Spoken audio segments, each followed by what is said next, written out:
Tras la finalización de la Gran Guerra con el armisticio de Compiègne, el mundo estaba devastado por las secuelas del conflicto. Si bien los vencedores de la Entente habían impuesto sus condiciones en los tratados de paz, es innegable que ellos también sufrieron un desgaste brutal. Un claro ejemplo fue Francia, que se enfrentó a una tediosa reconstrucción física, económica y psicológica. Aproximadamente el 10% de su territorio quedó completamente devastado, en especial las regiones cercanas a Bélgica. El país asumió la titánica tarea de recuperar cientos de fábricas, infraestructuras y minas destruidas. Esta misión se complicó aún más por la demografía. Durante el conflicto, alrededor de 1.400.000 de hombres en edad productiva murieron. Ante la baja natalidad, el gobierno optó por doctrinas agresivas para incentivar los nacimientos, incluyendo subsidios familiares y condecoraciones como la medalla de la familia francesa. Al mismo tiempo, el Estado tuvo que hacerse cargo de más de 3 millones de combatientes heridos, entre ellos unos 300.000 mutilados que requerían pensiones vitalicias y programas de reinserción laboral.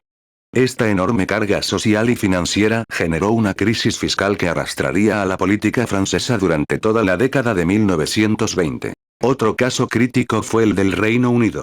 El período de entreguerras golpeó brutalmente la economía, la sociedad y la política del imperio. En lo social, la guerra difuminó las fronteras de clase y de género, otorgando a las mujeres una mayor independencia política, social y económica. En lo económico, Gran Bretaña sufrió daños profundos debido a que las industrias tradicionales sobre las que se había asentado su prosperidad estaban debilitadas. Para colmo, el primer ministro del momento, David Lloyd George, se dedicó casi en exclusiva a la alta política internacional, dejando desatendidos problemas internos urgentes como el desempleo masivo, la escasez de vivienda, las crisis industriales y el auge del nacionalismo irlandés. Pero en el bando de los vencidos la situación era aún más desesperada. La recién creada República de Weimar nació de la derrota y bajo el peso de las severas condiciones del Tratado de Versalles. En sus inicios, Weimar se vio sumergida en el caos de la hiperinflación, el extremismo radical, los asesinatos políticos y los intentos de golpe de Estado por parte de grupos paramilitares, además de sufrir un severo aislamiento diplomático. En medio de este vacío de poder ocurrió el levantamiento espartaquista. Mientras Weimar intentaba transferir el poder a una asamblea constituyente en enero de 1919, estalló la fase más radical de la Revolución de Noviembre alemana.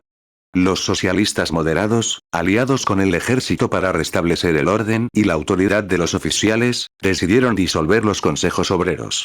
Esto provocó la radicalización de la Liga Espartaquista, conformada por marxistas revolucionarios, quienes fundaron el KPD, el Partido Comunista Alemán. Deseosos de seguir el modelo soviético, se negaron a participar en las elecciones del 19 de enero, apostando todo a la vía armada. El caos de estos combates provocó que, para muchos alemanes de la época, la palabra democracia se volviera sinónimo de debilidad y fraude. Los sectores nacionalistas no tardaron en aprovechar este descontento. Acuñaron la famosa leyenda de la puñalada por la espalda, acusando a judíos y comunistas de la derrota en la guerra, para recuperar el orgullo popular. Aunque a corto plazo los nacionalistas apoyaron el régimen parlamentario para frenar la revolución socialista, su verdadero objetivo final era destruirlo desde dentro, sembrando las semillas que, años más tarde, darían origen al nazismo. Cerca de Navidad de 1918, en Berlín estalló un conflicto entre el gobierno provisional y una belicosa tropa comunista llamada la División de Marineros del Pueblo. Estos se atrincheraron en el Palacio Real de Berlín, llegando a sitiar al canciller Friedrich Ebert en su despacho. La antigua Guardia Real, movilizada por un pedido de ayuda del canciller, estaba a las afueras de la capital esperando ser disuelta. Ellos participaron en una batalla contra los marineros. A pesar de salir victoriosos con un resultado favorable, el gobierno les obligó a retirarse, ya que no tenían confianza en ellos y no querían luchar con sus propios camaradas. Los socialistas independientes, seguros de que el choque era imposible de evadir, y para no perder popularidad ni llegar demasiado tarde a participar en el inminente gobierno comunista que ellos creían posible, retiraron a sus 3 comisarios. Con esto, el SPD quedó en exclusiva a cargo del gobierno provisional, lo que acrecentó su inclinación a posturas moderadas. La situación de Weimar era desesperada. El cese de Emil Eichhorn como jefe de policía sirvió como pretexto para convocar a una huelga que, el 6 de enero, paralizó Berlín y se convirtió en un auténtico riesgo de insurrección. Comunistas y socialistas independientes lucharon en las calles de Berlín y llegaron a dominar el centro de la capital. El USPD y el KPD formaron una especie de comité de gobierno, el cual se mostró indeciso sobre el rumbo que debía tomar. Mientras tanto, el movimiento se extendió a regiones como Baviera, Bremen, Hamburgo, Sajonia, Magdeburgo y el Sarre. El líder espartaquista, Karl Liebknecht, decidió que debían derribar al gobierno de Ebert, y llamó a los obreros a tomar las armas. Tan desesperado estaba Ebert que el ministro de Defensa, Gustav Noske, echó mano de los Freikorps para acabar con el levantamiento entre el 8 y el 13 de enero. En estos combates, los Freikorps demostraron una disciplina y una ventaja armamentista implacables. Cientos de revolucionarios murieron, incluyendo al propio Liebknecht. Entre aquellos que aportaron dinero para la manutención y el transporte de los Freikorps estuvo Walter Rathenau, un liberal de izquierda que, irónicamente, posteriormente sería asesinado por estos mismos grupos radicalizados. Mientras todo esto pasaba, el 5 de enero de 1919 se constituyó el Partido Obrero Alemán, fundado por Anton Drexler y Karl Rahrer. Era un partido débil y lleno de ideas contradictorias, hasta que en octubre de 1919 un veterano de guerra se unió. Su nombre: Adolfo Hitler. La crisis de Baviera. El asesinato de Kurt Eisner el 21 de febrero de 1919, quien se había convertido en el gran campeón de los Länder frente al centralismo de Berlín, tuvo una repercusión brutal en Múnich. En Baviera, el consejismo obrero aún mantenía la vigencia que ya había perdido en la capital, y la situación degeneró rápidamente. La conservadora Dieta bávara, o Landtag, fue absolutamente marginada por los consejos, lo que propició la proclamación de la República de los Consejos de Baviera el 7 de abril, una iniciativa de clara inspiración anarquista. Sin embargo, no duró mucho debido a la falta de apoyo popular y a la contrarrevolución dirigida por el ministro socialdemócrata Johannes Hoffmann. En menos de 2 semanas, el experimento colapsaba. Como dato curioso, los propios comunistas del KPD, que inicialmente habían criticado a los anarquistas, terminaron dando un golpe interno para tomar el control de Múnich en un intento desesperado por salvar la revolución. Tras el aplastamiento sangriento de esta comuna por parte de los Freikorps, el péndulo político en Baviera se movió radicalmente hacia la extrema derecha. El nacionalismo y el anticomunismo bávaro comenzaron a crecer sin control, convirtiendo a Múnich durante años en un refugio permisivo para los nacionalistas más exaltados, entre ellos Adolf Hitler y el general Erich Ludendorff. El desafío bávaro hacia Berlín llegó a su punto crítico en 1920. Cuando el gobierno central intentó aplicar la ley de desarme exigida por los aliados para confiscar las armas en manos de particulares, Baviera se negó rotundamente a desarmar a sus milicias ciudadanas. Esto desató una durísima crisis institucional que fracturó al país desde agosto de 1920 hasta bien entrado 1921. Pero mientras todo eso pasaba, el antiguo imperio ruso se encontraba fracturado a causa de una brutal guerra civil. Este conflicto fragmentó al imperio desde finales de la Primera Guerra Mundial hasta finales de 1923, durando 5 años, 7 meses y 11 días, y dejando alrededor de 1,5 millones de muertos. La contienda abarcó una gran cantidad de beligerantes, aunque muchos compartían objetivos similares. Los más importantes fueron las repúblicas soviéticas y el multifacético Ejército Blanco. También participaron facciones regionales como Siberia Autónoma con su gobierno provisional de Omsk, la Asamblea de Ufa, la República del Don, la República Popular de Kubán, la Autonomía de Alash, los gobiernos del Cáucaso suroccidental y transcaucásica, las repúblicas democráticas de Georgia, Armenia y Azerbaiyán, el Cáucaso septentrional, la dictadura del Caspio central, la República de Aras, Moldavia, Ucrania, Polonia, la República Popular de Crimea, Estonia, Letonia, Lituania, Finlandia, la República de las Dos Reconstrucciones, Indra septentrional, el estado de Ider-Ural, Baskortostán y Transbaikalia. A esto se sumaron facciones islámicas como los Basmachi, el Imperio Otomano, los estados de Bujara, Jiva y Kokand, el Reino de Afganistán y el Reino de Irán. El conflicto contó además con la intervención aliada del Imperio Británico, el Imperio Japonés, la República de China, Francia, Checoslovaquia, el Reino de Grecia, el Reino de Italia, el Reino de Rumanía, el Reino de Serbia y los Estados Unidos. Incluso hubo intervenciones de las antiguas potencias centrales moribundas, como el Reino de Lituania, el Ducado de Curlandia y Semigalia, el Ducado de Livonia, la Regencia de Polonia, el Hetmanato, el Gobierno Regional de Crimea, Bielorrusia, las fuerzas de Freikorps en el Báltico, el Reino de Bulgaria y el Imperio Austrohúngaro, junto a ejércitos menores como el Ejército Azul y el Ejército Verde. El conflicto inició cerca de 1917 con la Revolución de Octubre, momento en el que todos los actores políticos tomaron bandos rápidamente. Los que lograron los avances más fulminantes fueron los bolcheviques, tomando en poco tiempo varias ciudades clave, entre ellas Petrogrado, la antigua capital del Imperio ruso. A pesar de su fuerza, los primeros focos de resistencia armada contra la revolución comunista no tardaron en aparecer. El primer núcleo duro fue un grupo de voluntarios cosacos en la región del Don. Más adelante, a esta resistencia se le unirían el Komuch, un gobierno de socialistas moderados, y el gobierno nacionalista de Siberia, facciones que terminarían integrándose bajo el enorme y caótico paraguas del Ejército Blanco. El primer intento serio por arrebatarle el poder a los bolcheviques fue el levantamiento de Kerensky-Krasnov, un plan desesperado del derrocado primer ministro del gobierno provisional ruso en un intento por recuperar la capital y aplastar la Revolución Roja. Sin embargo, terminó en un absoluto fracaso. Aquí es donde entran los antiguos aliados de Rusia: el Reino Unido, Francia y los Estados Unidos. Tras derrotar finalmente a las potencias centrales en noviembre de 1918, estas naciones occidentales volvieron la mirada hacia el este y decidieron apoyar activamente a los blancos, movidos por el pánico de que la chispa roja escalará hasta convertirse en una revolución socialista mundial.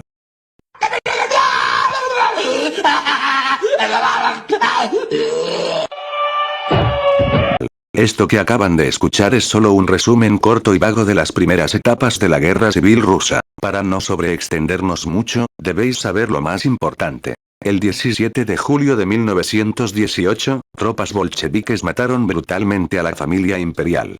Esta es una historia tan extensa, llena de falsas harinas y una persecución de ADN que se convirtió en una de las más grandes de la historia. Ojo, buena idea para un nuevo video. Finalmente, el Ejército Rojo, liderado estratégicamente por Lenin y Trotsky, logró salir victorioso de la guerra civil. La guerra civil rusa tiene muchísimos bandos, y este no es un video dedicado exclusivamente a ello. Así que, si queréis un video meramente acerca de la guerra civil rusa, dadle un montón de apoyo a este contenido para tenerlo en cuanto antes yo pueda. Cerca de 1920 ocurrió la conocida como Guerra Polaco-Soviética, pero para entender cómo surgió, volvamos a abril de ese mismo año. Lenin terminaría de escribir su libro La enfermedad infantil del izquierdismo en el comunismo, lo que significó dirigir la revolución durante los pocos meses restantes antes de sus etapas finales, y oponerse cada vez menos a una probable guerra con Polonia. Según la teoría de Lenin, la revolución rusa fallecería a menos que estuviera unida a las revoluciones de Lituania, Polonia y, la más esencial, Alemania. Por lo tanto, la discusión no era si debían cruzar el puente polaco, sino cuándo y cómo. Bajo la doctrina de la revolución exterior, la ofensiva soviética en Polonia sería una oportunidad de sondear Europa con las bayonetas del Ejército Rojo. Debemos dirigir toda nuestra atención a preparar y a consolidar el frente occidental. Un nuevo lema debe ser anunciado: prepararse para la guerra contra Polonia. Lenin. En 1918, cuando el ejército alemán andaba en plena retirada, el 18 de noviembre el Comando Supremo Soviético envió órdenes al ejército del oeste del Ejército Rojo para asegurar el mayor territorio posible con los pocos recursos que se tenían a mano. La operación se llamó Objetivo Vístula, lo cual provocó una enorme preocupación en los polacos. En 1919, casi por accidente, comenzó una batalla entre tropas militares polacas en Vilna, las cuales chocaron con fuerzas de la República Socialista Soviética Lituano-Bielorrusa, cada una intentando asegurar los territorios para sus propias naciones. Al final, las tropas soviéticas, estando mejor organizadas, terminaron por ganar la contienda. En ese año, Rusia estaba sumergida en su propia guerra civil, de manera que pocos efectivos fueron enviados originalmente para la frontera del oeste. En febrero de 1919, los polacos juntaban 110,000 soldados y para septiembre ya llegaban a los 540,000. El primer enfrentamiento armado serio de la guerra tuvo lugar entre el 14 y 16 de febrero en Bielorrusia. A finales de año, el avance ruso se había detenido. Ambos bandos, a su vez, estaban luchando contra los ucranianos, y en el Báltico las revueltas no hacían nada más que crecer y crecer. A principios de marzo de 1919, los polacos lanzaron una ofensiva cruzando el río Niemen, tomando Pinsk y alcanzando las afueras de Lida. Ambos comenzaron un avance mutuo en abril, causando un aumento del número de tropas en la zona. El ejército rojo fue incapaz de alcanzar sus objetivos mientras resistía al ejército blanco, por lo que se retiró y se reorganizó. Las fuerzas polacas expulsaron al gobierno soviético de Bielorrusia de su capital, Vilna, el 19 de abril. El 8 de agosto ocuparon Minsk, la actual capital de Bielorrusia. Para el 2 de octubre, habían alcanzado el río Daugava y asegurado la región desde Desna hasta Daugavpils.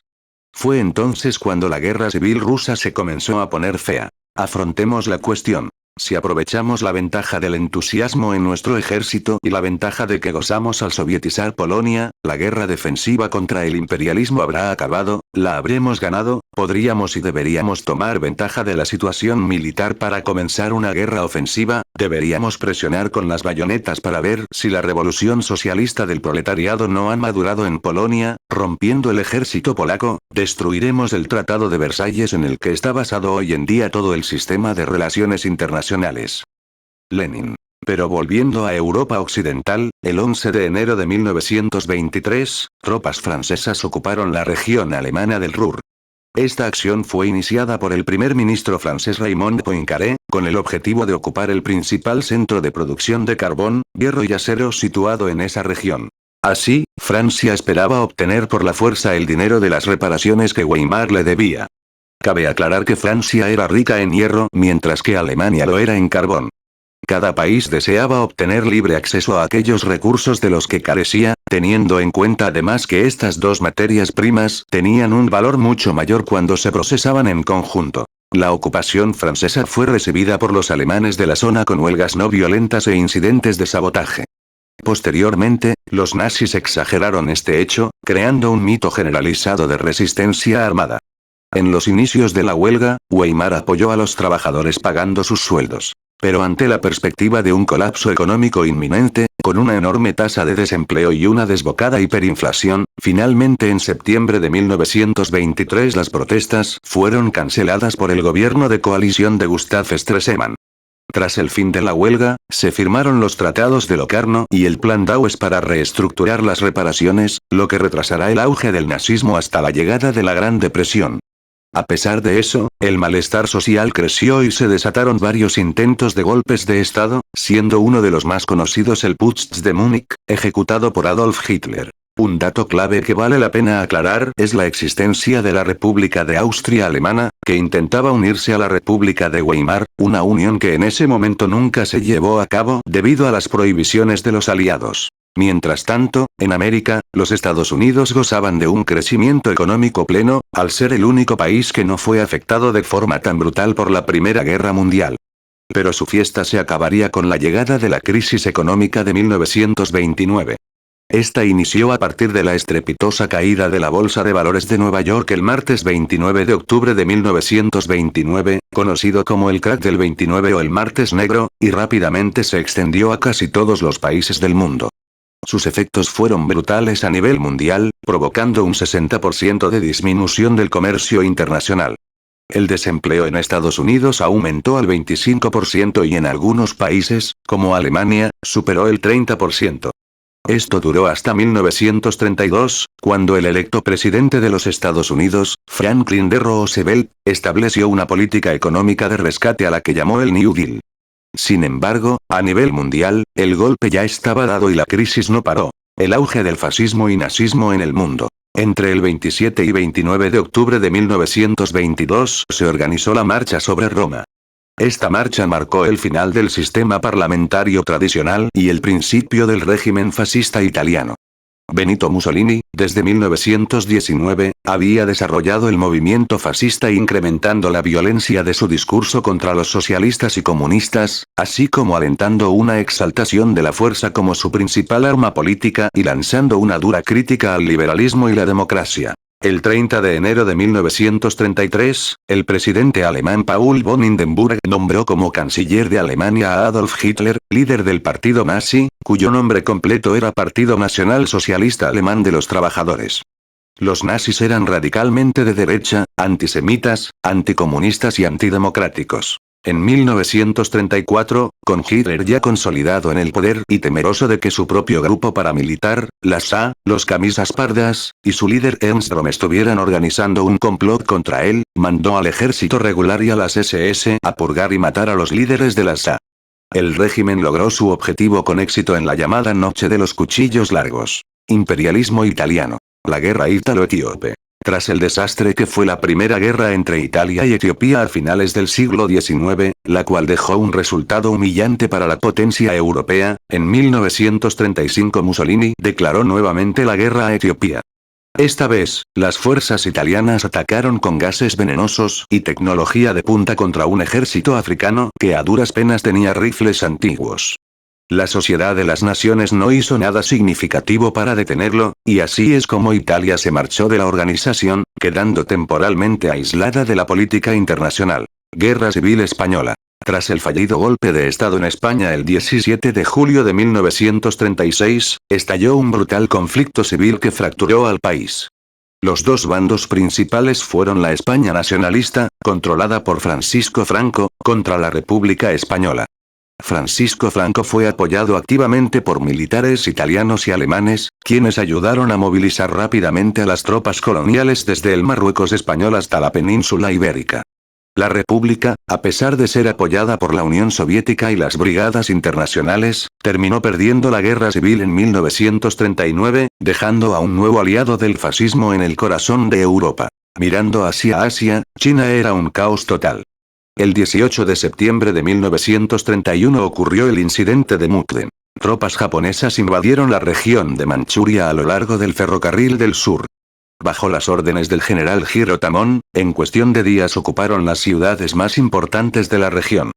Pero la invasión más brutal del imperio japonés ocurrió el 7 de julio de 1937 tras el incidente del puente de Marco Polo, donde dos ejércitos pequeños de ambas naciones tuvieron una batalla menor que desató una serie de acciones que terminarían con la invasión japonesa total a China. Tras capturar Shanghái en octubre de 1937, el ejército japonés se movilizó aguas arriba del río Yangtze hacia el noroeste, iniciando la batalla de Nankín.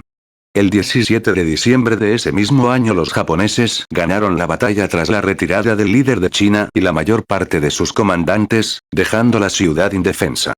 Los japoneses cometieron horrores indescriptibles en la ciudad. Los crímenes de guerra cometidos incluyeron violaciones masivas a mujeres y la ejecución sistemática de civiles y prisioneros de guerra. Se estima que entre 100,000 y 300,000 chinos murieron durante este periodo. Volviendo a Europa, el 12 de marzo de 1938, tropas alemanas cruzaron la frontera con Austria en el conocido Anschluss, sin resistencia aparente por parte de Austria o de la Sociedad de Naciones. Aunque vale la pena aclarar que México tuvo una reacción diplomática enérgica y de protesta ante esta anexión en la Sociedad de Naciones. A Italia originalmente tampoco le gustaba la expansión alemana hacia el sur, ya que consideraba esferas de influencia geopolítica compartidas. La crisis de los Sudetes es el nombre dado a los sucesos que tuvieron lugar del 1 de octubre de 1938 hasta el 10 de ese mismo mes. Adolf Hitler argumentaba que aquellos territorios checoslovacos debían ser alemanes debido a que la mayor etnia de allí era germana. La reacción de las potencias europeas fue de sumisión. Tanto Francia como el Reino Unido, tratando de evitar una guerra total con Alemania, actuaron bajo la famosa política de apaciguamiento. Aunque Francia y la Unión Soviética tenían tratados de defensa con Checoslovaquia, nadie fue a ayudarlos. En la conferencia de Múnich se acordó que Alemania no iba a pedir más territorio, pero eso fue una mentira hasta la posterior invasión alemana al resto de Checoslovaquia. Polonia aprovechó la vulnerabilidad checa y tomó el territorio que reclamaba como suyo en Szczecin, mientras Hungría hacía lo mismo en el sur, desmantelando el país y creando el protectorado de Bohemia y Moravia, así como el estado satélite de Eslovaquia. Un pequeño conflicto, corto pero muy interesante en este tablero, fue la invasión italiana de Albania en abril de 1939, la cual consolidó el control de Mussolini sobre el Adriático con alrededor de 300 muertos y unos pocos cientos de heridos durante los combates. Finalmente, el 31 de agosto de 1939 ocurrió el incidente de Gliwice, un ataque de falsa bandera ejecutado por soldados de las SS que formó parte de la Operación Himmler, diseñado específicamente para hacer parecer a Polonia como el agresor injustificado. El 1 de septiembre de 1939, a las 5 am, las tropas alemanas cruzaron formalmente la frontera con Polonia, dando inicio al conflicto más brutal que ha visto la historia de la humanidad. La Segunda Guerra Mundial.